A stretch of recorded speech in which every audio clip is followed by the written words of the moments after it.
प्रीति की नई नई शादी हुई थी। उसका पति अक्षय विदेश में नौकरी करता था। प्रीति का रहन सहन सादगी भरा था। इस वजह से उसकी सास हमेशा उसे दूसरी बहुओं के मुकाबले कम आंकती थी और उसे बिल्कुल पसंद नहीं करती थी। ये ले। माँ जी, मुझे मत मारिए।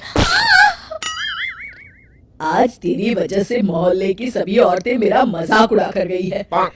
आज तो मैं तेरी हड्डी पसली एक कर दूंगी। एक काम ठीक से नहीं होता तुझसे नाश पीटी। अरे तुझे तो कपड़े पहनने का भी सहूर नहीं है। पता नहीं किस जंगल से उठकर आई है। अब इसमें मेरी क्या गलती है माँ जी? मैं तो हमेशा से इसी तरह से रहती आई हूँ। अरे मोहल्ले की जरा दूसरी औरतों की बहुओं को देख, कितने सलीके से रहती है, और एक तू है करम जली। ये ले। आप जैसा कहेंगी मैं वैसा करूंगी। मुझे और मत मारिए माँ जी। अरे तेरा कुछ नहीं हो सकता। जा, रसोई घर में सुबह से बर्तन पड़े हैं, जा कर दो। मैं पड़ोस में जा रही हूँ। विमला की बेटी को लड़के वाले देखने आने वाले हैं। इस तरह अपनी बहू को डांट टपट के मिथिला वहां से चली जाती है। दूसरी तरफ जब भी अक्षय फोन पर प्रीति का हालचाल पूछता, प्रीति हमेशा अपनी पति से झूठ बोलकर अपनी सास के करतूतों पर पर्दा डाल देती थी। इस तरह कुछ दिन बीत जाते हैं। फिर एक दिन, अरे ओ निकम्मी, जरा यहाँ। प्रीति जैसे ही रसोई घर में आती है, मिथिला जोर से उसके बाल पकड़कर खींचती है। ये क्या है? रसोई में खाने के लिए कुछ भी नहीं है? अरे मुझे बड़ी भूख लगी है, अब क्या खाऊं? माँ जी, आप ही तो कह कर गई थी कि आप अपनी सहेली के घर से खाना खाकर आएंगी, और आज मेरा उपवास है, इसलिए मैंने सिर्फ बाबूजी के लिए खाना बनाया था। हाँ, कह कर गई थी तो क्या हुआ? अरे तुझे तो बहाना मिल गया काम चोरी का। अरे 2 रोटियां और तवे पर सेक लेती तो तेरे बाप का क्या जाता? राशन तो मेरा लगना था। हे भगवान, कैसी बेवकूफ बहू मिली है मुझे।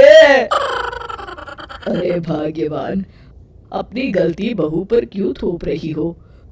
अरे तुम ही तो कह कर गई थी कि तुम खाना बाहर से खाकर आने वाली हो। अब भला इसमें इस बेचारी का क्या कसूर है?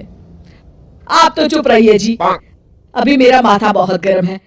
आप बीच में ना ही बोले तो अच्छा होगा। आप नाराज मत होइए, मैं अभी आपके लिए खाना बना देती हूँ।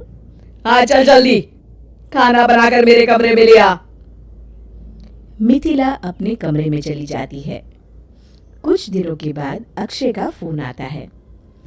आप कैसे हैं जी? अरे मैं तो बहुत अच्छा हूँ। एक बहुत बड़ी खुशखबरी है, मुझे यहाँ ग्रीन कार्ड मिल गया है। मैं चाहता हूँ कि तुम अब मेरे साथ यहाँ आकर रहो। मैंने माँ से बात कर ली है, बस अब तुम फटाफट यहाँ आने की तैयारी शुरू कर दो। अच्छा ठीक है, अब मैं फोन रखता हूँ, शाम को बात करेंगे। ठीक है जी। प्रीति फोन रखकर अपनी सास के पास जाती है। तभी उनकी पड़ोसी गायत्री वहां आ जाती है। अरे मिथिला, तेरे बेटे अक्षय का फोन आया था। तेरी बहू को विदेश बुलाना चाहता है, उसे वहाँ ग्रीन कार्ड मिल गया है, इसलिए मैं तेरी बहू के कागजात लेने आई हूँ। अब तो तेरी बहू विदेश जाकर अपनी जिंदगी मजे से गुजारेगी। मिथिला बुझे मन से कहती है, हाँ ये तो है, अपनी अपनी किस्मत है। गायत्री प्रीति के कागजात लेकर वहां से चली जाती है। अगले दिन से प्रीति देखती है कि उसकी सास कुछ खोई खोई सी रहती है, और अब वो पहले की तरह ना तो प्रीति को मारती पीटती है और ना ही उसे कुछ भला बुरा कहती है। बस सारा दिन किसी सोच में डूबी रहती हैं। उसी शाम अक्षय का फोन आता है। प्रीति, तुमने आने की सारी तैयारी कर ली है ना? सुनिए जी, मैं अपने सास ससुर को छोड़कर कहीं नहीं जाने वाली। इस बुढ़ापे में अगर मैं ही उन्हें छोड़कर चली गई तो उनकी सेवा कौन करेगा? आखिर मैं उनकी इकलौती बहू हूँ। और फिर ऐसे भी वो कमाई किस काम की जो हमें अपनों से ही दूर कर दे। आप यहाँ थोड़े पैसे कम कमाते थे, पर अपने परिवार के साथ 2 वक्त की रोटी तो सुकून से खाते थे ना जी। तुम सही कहती हो प्रीति। जब से मैं यहाँ आया हूँ मेरा मन ही नहीं लगता। हर वक्त सिर्फ घर की याद आती रहती है। अब चाहे कुछ भी हो जाए, मैं तुम लोगों के साथ ही रहूंगा। ज्यादा से ज्यादा क्या होगा, कम आऊंगा लेकिन सुखी तो रहूंगा। ये हुई ना बात जी। चलिए, माँ को खाना देने का वक्त हो गया है, अभी मैं फोन रखती हूँ। प्रीति अपनी सास के लिए खाना लेकर जाती है। चलिए माँ जी, खाना खा लीजिए। अरे बहू, तू जाकर खा ले, मेरी इच्छा नहीं है। और बता, तेरी सब तैयारियां हो चुकी है जाने की? अरे माँ जी, आपको छोड़कर मैं कहीं नहीं जाने वाली, वरना आपकी डांटे कौन सुनेगा और आपकी हाथ की मार कौन खाएगा। मिथिला खुश होकर कहती है, क्या कह रही है बहू? तू सच में नहीं जाने वाली? हाँ माँ जी, मैं कहीं नहीं जा रही। और सबसे बड़ी खुशखबरी ये है कि अक्षय भी हमेशा के लिए वापस आ रहे हैं। चलिए, अब आप खाना खा लीजिए।